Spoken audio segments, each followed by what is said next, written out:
Alright, so it goes like this, man. When it boils down to the Bible, okay, and we talk about Christ, it's what type of Christ are you? Okay? It's a bipolarity pertaining to the tree of knowledge of good and evil. And the serpent had a bipolarity as well, knowing both good and evil. Right? He knew both. Right? So we're talking about the mixture of spirits, circumstances, the whole nine. The question is,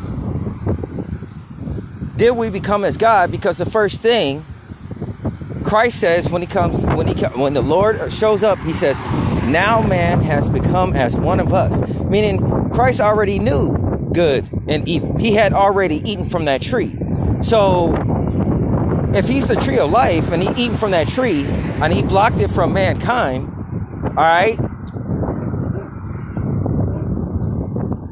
and he blocked it from mankind, you have to question, because he's saying that he will give you eternal life. Now, some people make contracts and they are granted gifts such as life, but being stuck in a situation where you're double-minded, you understand what I'm saying?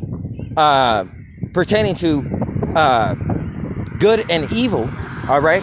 When Christ says, now man has became as one of us, if he is the tree of life and he knows good and evil, and he was saying it's a bad thing to eat from both trees, right? So if you judge Christ, just like it says in the Bible, if you judge the devil and if you judge Christ, right, you are cursing your own self, essentially, right?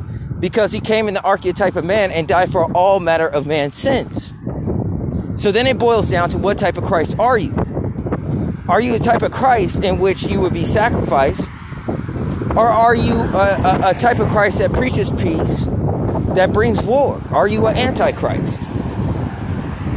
That's all there is. And it's subtle as pertaining to an individual that is, you know, up in arms about justice, that always wants justice, so on and so forth. You know, it's a slippery slope, all right, pertaining to one individual, all right? So the goal is to follow, you know what I'm saying? You follow the ways of Christ when he, you know what I'm saying? When he came, he gave you an example, right? But make no mistake, that's definitely looking like Lucifer, all right? And, you know what I'm saying? My ways are after God. God is love. There's love in me. I'm not interested in judging or anything else. So I am pure. I am comprised of light. This has been the furnishing of the word and development of oneself. All right. Peace and blessings be with you all. I'm out.